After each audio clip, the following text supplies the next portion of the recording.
In the spring of the year 146 before Christ, the Roman legions burst through the walls of a city that had resisted for 3 years. They came convinced that the path would be short, that the last bastion of a defeated people would buckle before the steel and discipline of Roma.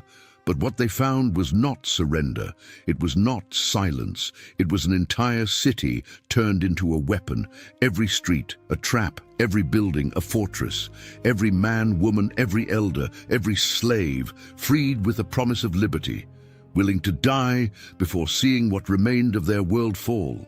And when the legions entered the heart of Carthago, hell opened up under their feet. Spears rained down from the rooftops, burning ladders blocked the passages, screams in a language that Roma would never hear again echoed between the stone walls. The soldiers advanced house by house, room by room, destroying every door with axes, climbing over roofs that gave way under the fire. 6 days of relentless combat, 6 days of blood, smoke and ruins accumulating on the ground where the wealthiest civilization of the Mediterranean once flourished. When the temple of Eshmun fell silent, when the last flames licked the African sky and the drums ceased forever, what remained of Carthago was not a surrendered city. It was an open wound in the history of the world, and the man who had ordered its destruction, the most powerful general of Roma, stood among the ruins and wept. To understand why a conqueror wept over the ashes of his greatest victory, one must go back more than a century.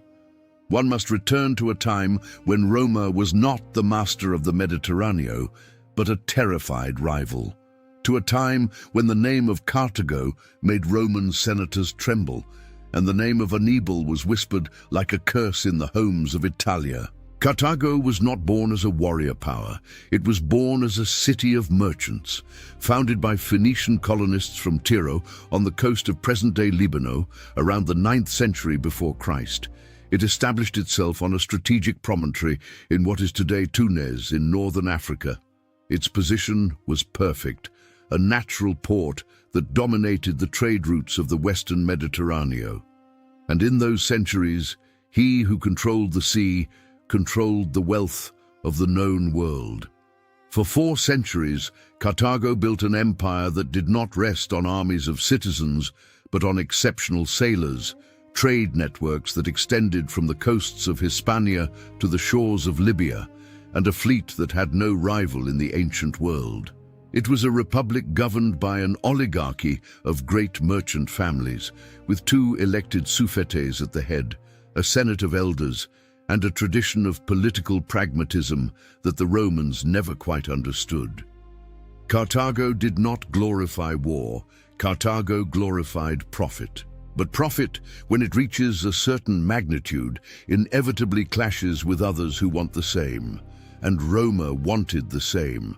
Around the year 264 before Christ, a minor dispute on the island of Sicilia, which was partly under Carthaginian control, was enough to light the fuse of what the Romans would call the Guerras Punicas. The first lasted 23 years. It ended with Carthago ceding Sicilia to Roma, paying an enormous indemnity in silver, and also ceding Corsica and Sardinia years later, when defeat had left it without the strength to resist.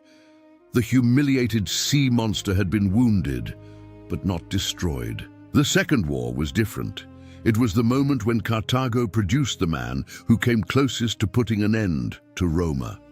Hannibal Barca crossed the Alpes with tens of thousands of soldiers and a legend of war elephants, and descended upon Italia like a storm that lasted 15 years. At Trebia, at Lago Trasimeno, at Cannas, he destroyed Roman army after Roman army with a tactical brilliance that military academies study to this day. At Cannas, in the year 216, he annihilated more than 50,000 Roman legionaries in a single afternoon, the most devastating defeat in the history of Roma.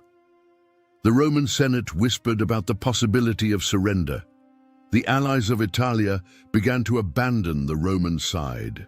The ghost of destruction loomed over the 7 hills. But Roma did not fall. And Hannibal, for reasons that historians debate to this day, did not march on the city.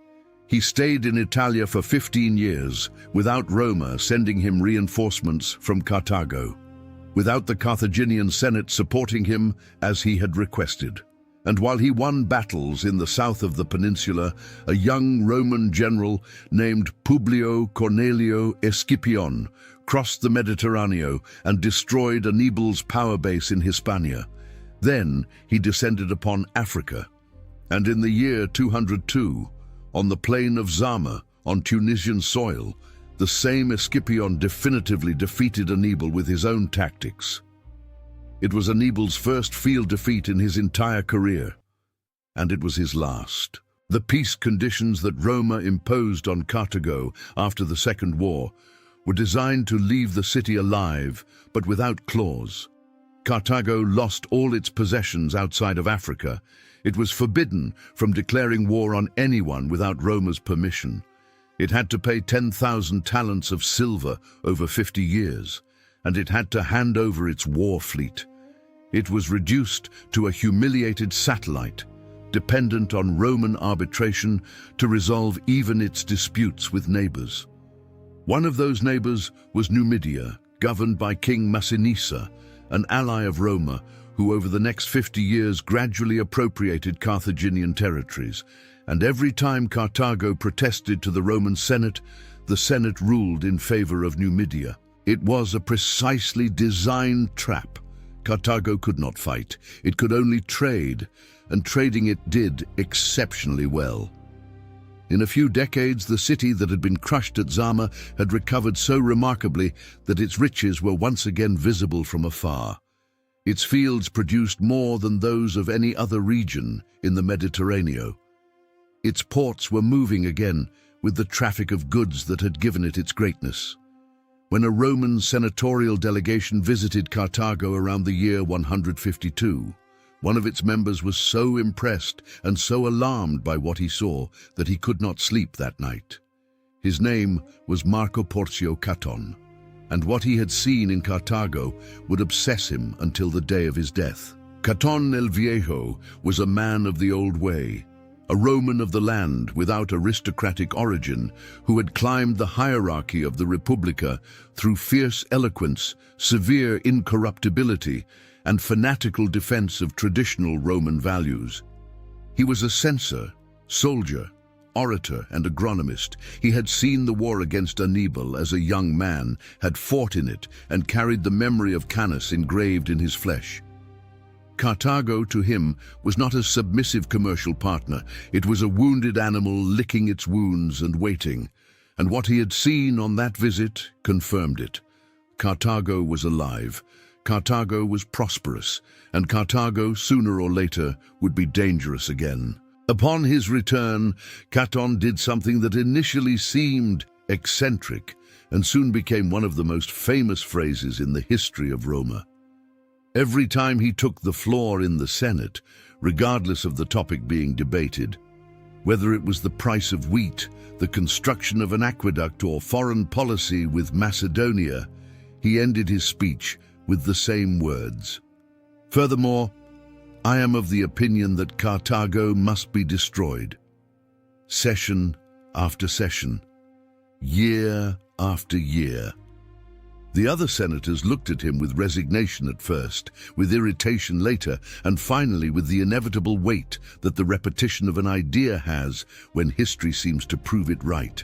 Not everyone shared Caton's obsession.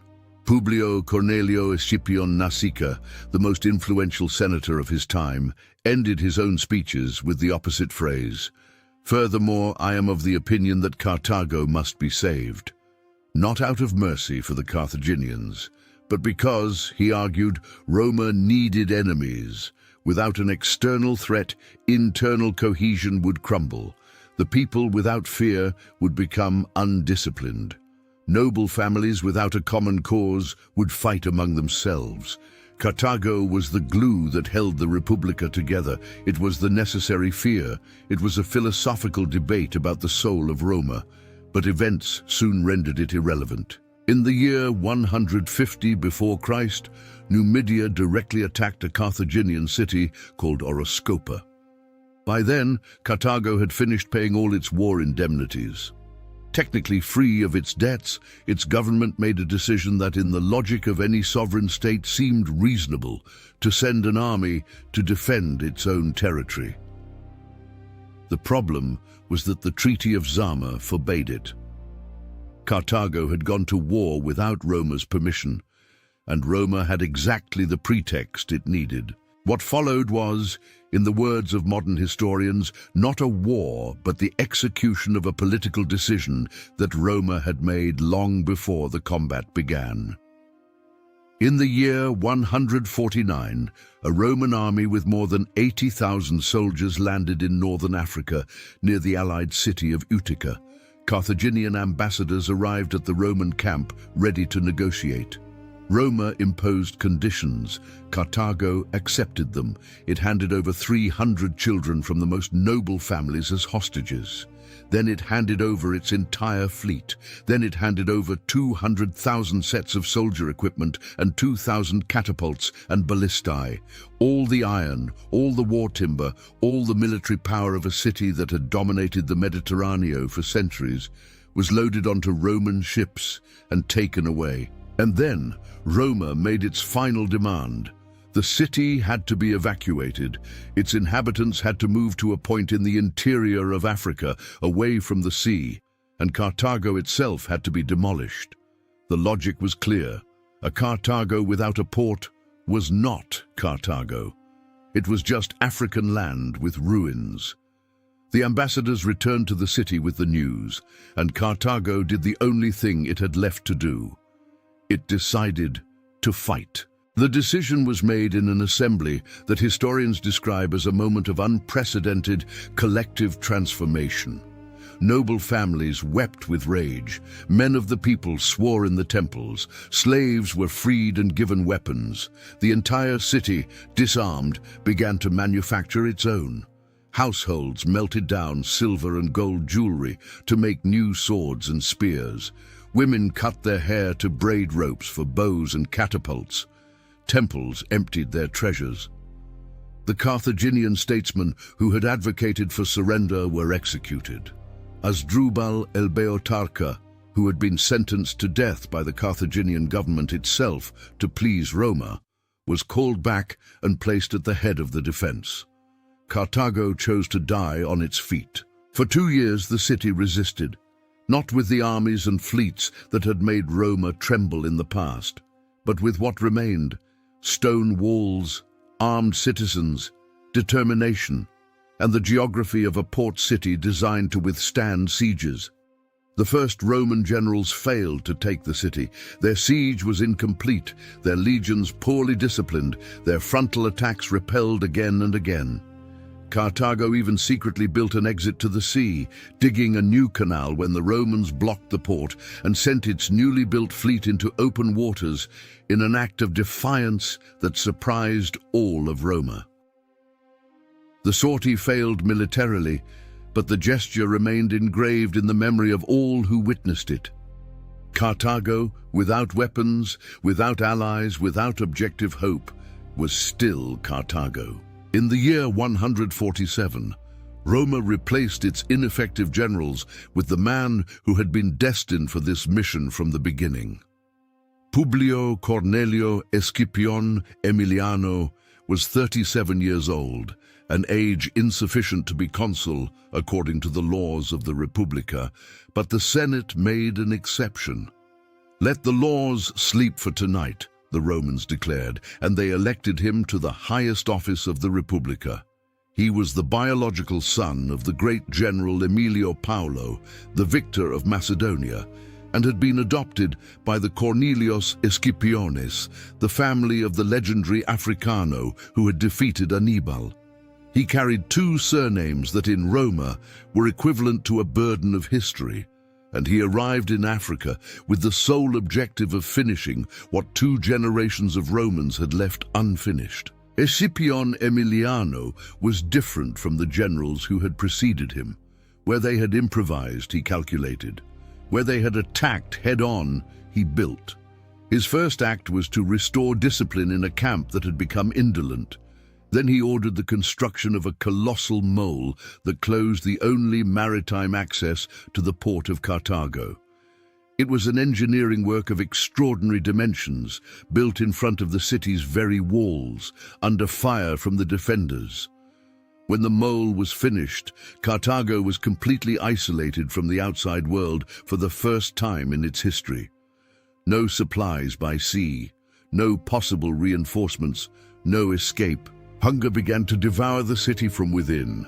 Diseases spread among a population that had already suffered 2 years of siege. Food reserves were exhausted. The defenders died not only by Roman swords, but by the slow cruelty of famine and epidemic.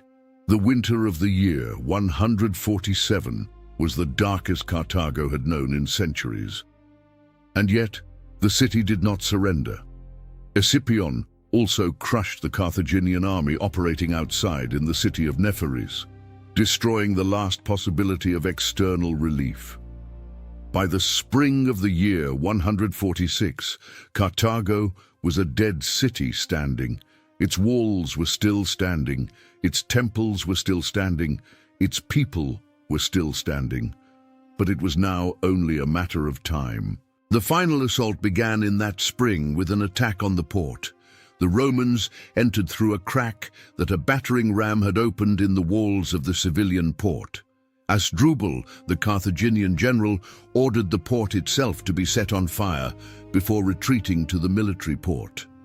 The Romans took the military port with ladders and an assault tower they erected directly over the walls, and from there they descended to the agora of the city, the great central square of Carthago, where they spent the first night among the rubble of a civilization that had not yet finished dying. What followed during the next 6 days was something for which the Latin and Greek of the time had no precise words.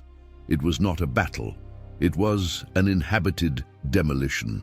The Romans advanced street by street, tearing off every door with axes, fighting room by room in 6-story buildings that collapsed on attackers and defenders alike. From the rooftops rained spears, stones, arrows, swords, and roof tiles. Ladders caught fire while soldiers climbed them. The bodies of the dead from both sides accumulated in the alleys until they blocked the way, and Escipion had to order them dragged out so the legions could continue advancing. The legionaries advanced by demolishing entire walls with crowbars to clear a path. They stripped the gold plates from the temples. They destroyed columns. They tore down facades. Flames spread from building to building, but the fighting continued even in the midst of the fire. The historians who accompanied Escipion, among them the Greek Polybio, an eyewitness, described a scene that seemed taken from the prophecies of the gods of Carthago, a city destroying itself with the objective of taking its destroyers with it. The last redoubt was the citadel of Byrsa, at the top of the hill that dominated the center of the city. It was the original fortress upon which Carthago had been founded centuries before. There, the last survivors took refuge.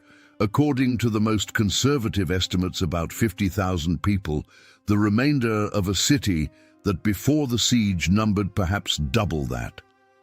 They arrived exhausted, hungry, covered in wounds and soot, but they arrived. And Asdrubal negotiated the surrender with Escipion. In exchange for their lives, in exchange for slavery, in exchange for nothing that resembled what they had been, the last Carthaginians left Byrsa empty-handed.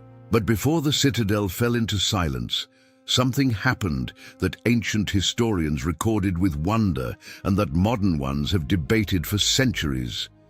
The wife of Asdrubal, whose name history did not preserve, came out of the citadel with her 2 children, while her husband crawled at Escipion's feet, begging for mercy. She looked at him from above, and in a voice that those present could hear, she insulted him for having surrendered. Then she sacrificed her own children, and along with the last Roman deserters who had joined the Carthaginian defense, she threw herself into the fire. She preferred the fire to slavery. She preferred the fire to humiliation. She preferred the fire to surviving. It was that moment, according to Polibio, who was present, that made Scipion Emiliano weep. The most formidable conqueror of his generation, the man who had coldly calculated every step of this siege for years, contemplated the flames devouring the temple of Eshmun and felt something he himself could not fully explain. What he did explain was what came after. While Polibio watched at his side, Scipion softly recited a verse from the Iliad of Homero. "A day will also come when sacred Troia shall perish."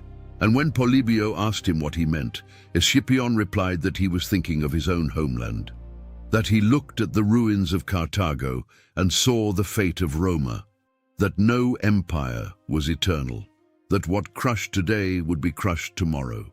It was a moment of strange and profound lucidity in the midst of the greatest triumph of his life. A general who wept not for his enemies, but for the universal condition of empires. The city burned for days. Afterward, Scipion carried out the Senate's orders: level the ruins, erase what remained of the walls. What did happen, beyond all historical doubt, is that Carthago was so completely destroyed that for more than a century practically nothing remained on the African soil where the second largest city of the Mediterranean had existed. When Julio Caesar, more than a century later, ordered a new city to be built in that place, the workers found only earth and silence. The Carthaginian territory became the new Roman province of Africa, governed from Utica, the city that had collaborated with Roma since the start of the war. The approximately 50,000 survivors of Carthago were sold as slaves. They were distributed throughout the Mediterranean, absorbed into the societies of their owners, losing their names, their language, their memory. The Phoenician-Carthaginian civilization, which had existed for more than 600 years, which had given the world the alphabet we use today, which had sailed further than any other people of the ancient Mediterranean, which had produced Hannibal Barca, one of the military geniuses of all time, disappeared from history as if the fire of April of the year 146 had burned not only its temples and its houses, but also its shadows. What remained was the silence of Byrsa, and the phrase of an old senator who for years had ended every speech with an obsessive incantation and who died before seeing his wish fulfilled. Marco Porcio Caton died in the year 149, the same year the Tercera Guerra Punica began. Without seeing the fall of the city, he had turned into his personal obsession. Fate has that kind of irony for men of absolute convictions. It proves them right without letting them enjoy it. The consequences of the destruction of Carthago were deeper than Roma could foresee in that moment of euphoria. Without the Carthaginian counterweight, Roma became the undisputed power of the Western Mediterranean. Macedonia and Syria had already been subdued. Grecia would fall that same year, 146, when the legions destroyed Corinto with similar brutality. The Mediterranean world, in the span of a single generation, was transformed into a Roman world. No external rival could challenge the Republica, and it was precisely that absence of a rival that began to eat away at Roma from within. The senator Scipion Nasica had predicted it. Without the fear of Carthago, the internal conflicts of Roma, which the corruption of wealth and inequality generated relentlessly, erupted without restraint. The civil wars that tore the Republica apart during the following century, the Gracchus, Mario and Sila, Caesar and Pompeo, Augusto and Marco Antonio, do not have a single cause. But the disappearance of the external enemy that had kept Roman society cohesive is always at the bottom of that progressive collapse. Roma killed Carthago, and in some way that no Senate could see, by killing Carthago, Roma began to kill something in itself. For 2,000 years, the history of Carthago was written by Roma, by Livio, by Polibio, by Appiano, by Cicerone.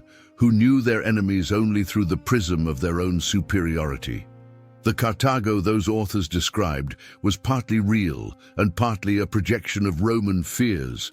Cruel, mercenary, incapable of loyalty, worshipper of gods who demanded the sacrifice of children. Some of those accusations had grounds, others were the caricature that victors make of the vanquished to justify what they have done. History is always written by those who survive, and the Carthaginians did not survive. What did survive was the alphabet that the Phoenicians, their ancestors, invented, and that Carthago helped spread through the Mediterranean.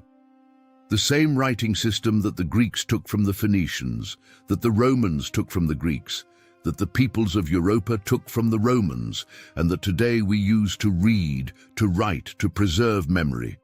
Every time someone writes a letter, in any language heir to that genealogical tree that includes Spanish, English, French, Italian, Arabic, and Hebrew, there is in that gesture a silent debt to the people who sat on the walls of Byrsa and looked at the sea. The people that Roma decided could no longer exist. Scipion Emiliano died in the year 129 before Christ, at 56 years of age, in circumstances that were never clarified. Some said he was assassinated by his political enemies, others that he died of natural causes. History does not know for certain. What it does know is that he spent the rest of his days after Carthago being the man who had destroyed Carthago and who knew exactly what that meant. Polybio remembered him always with tears in his eyes in front of the ruins, that general who saw the future in the rubble of the present. The ruins of Carthago rest today beneath the subsoil of the Tunisian city of Carthago, a few kilometers from the capital Tunis. They are a World Heritage Site. Tourists walk over them in summer, photograph the columns that remain standing, look out from Byrsa at the view of the Mediterranean that the Carthaginians watched for centuries. The sea remains the same. The sky remains the same. The north wind that arrived from Europa in winter still runs over those hills. Only the city is not there. Only the language does not sound. Only the temples do not guard their gods. But there is in that silence something that does not disappear. The stubbornness of the last defenders who manufactured swords with the gold of their jewelry. The nameless woman who chose fire over surrender. The victorious general who wept because he understood all too well what he was doing. And the question that Carthago left unanswered when the last fires went out and the smoke dissipated over the Mediterranean. If a city can be so completely destroyed that not even its name remains in the mouths of its descendants, if an entire civilization can be erased from the world in 6 days of combat and a week of flames, then no city, no civilization, no empire is permanent. All are fragile. All are temporary. All are ultimately what Scipion saw in the ruins he himself had created. A promise of future destruction engraved in the stones of the present. Carthago must be destroyed, Caton repeated, and Carthago was destroyed, and Roma, which fulfilled that decree, took less than 6 centuries to follow it to the same fate. History is the sum of those ironies that no one sees until it is already too late to change them.